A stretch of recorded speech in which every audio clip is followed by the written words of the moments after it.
The series opens with a glimpse of heartbreak and betrayal.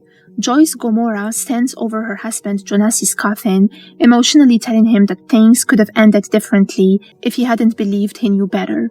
Overcome with anger and grief, she breaks down, setting the stage for a story centered on a marriage that has already fallen apart long before death enters the picture. The story then jumps back in time. Joyce is busy maintaining the image of a perfect marriage.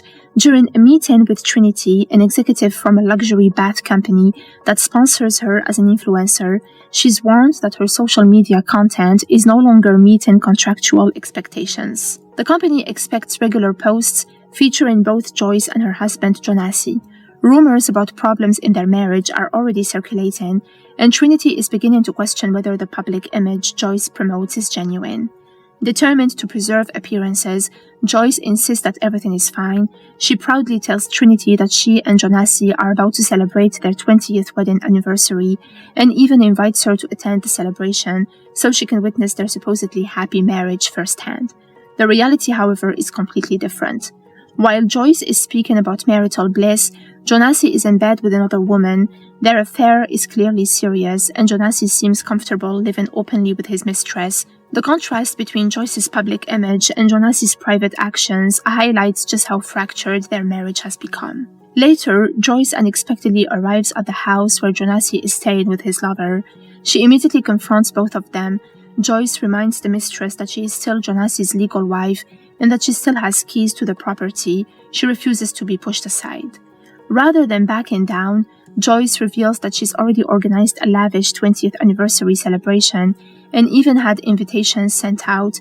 She reminds Jonassi that he once promised they would renew their vows.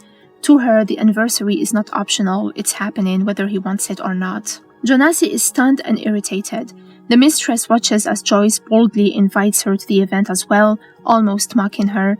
Once the mistress goes back to the house, Jonassi makes it clear that their marriage is effectively over, but Joyce refuses to accept that reality.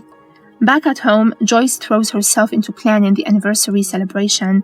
She works closely with event planners, selecting decorations, cakes, flowers, and every luxurious detail imaginable.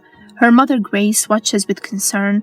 Grace questions whether Joyce is being realistic, especially considering Jonassi moved out of the family home a year earlier. Despite her mother's warnings, Joyce remains determined. She continues posting cheerful content online, giving relationship advice, and presenting herself as the face of a successful marriage. To the outside world, she appears confident and happy. Internally, however, she is desperately trying to hold together a life that is slipping away. Meanwhile, the younger generation has their own storylines unfolding. Joyce's daughter, Pume, prepares for a night out with friends. She plans to pick up her cousin Sarah, despite Sarah's strict mother Essie likely disapproving. Joyce agrees to let Pume go out, but insists that her socially awkward son Menzi accompany her. Menzi is reluctant and uncomfortable, but he ends up joining the group. They later encounter Freedom, Sarah's older brother, who's drinking heavily and teasing everyone. Although Freedom appears irresponsible, he also shows genuine concern for those around him. Elsewhere, Jonassi's business life continues as normal. Joyce unexpectedly shows up at his office after learning about a shareholder celebration. There, she discovers the real reason Jonassi wants to see her. Jonassi presents divorce papers. The confrontation becomes explosive. Joyce refuses to sign. She reminds him that she spent 20 years helping him build his success and cannot accept being discarded now. Jonassi argues that divorce is the only way forward and promises to financially support her afterward, but Joyce sees the offer as an insult. She accuses him of throwing away their entire marriage for another woman. Jonassi eventually loses patience and orders security to remove her from the office. Humiliated but defiant, Joyce leaves while promising that she is far from finished fighting. That evening, Pume, Menzi, Sarah, and their friends gather at a nightclub. The atmosphere is carefree, until Freedom notices Menzi's interest in his sister's friend. Wanting to help him gain confidence, Freedom pressures Menzi into taking drugs despite Menzi's initial refusal. The situation quickly spirals out of control. Under the influence, Menzi becomes disoriented. A confrontation breaks out when he believes a man is bothering his sister's friend. Menzi violently attacks the stranger, shocking everyone around him.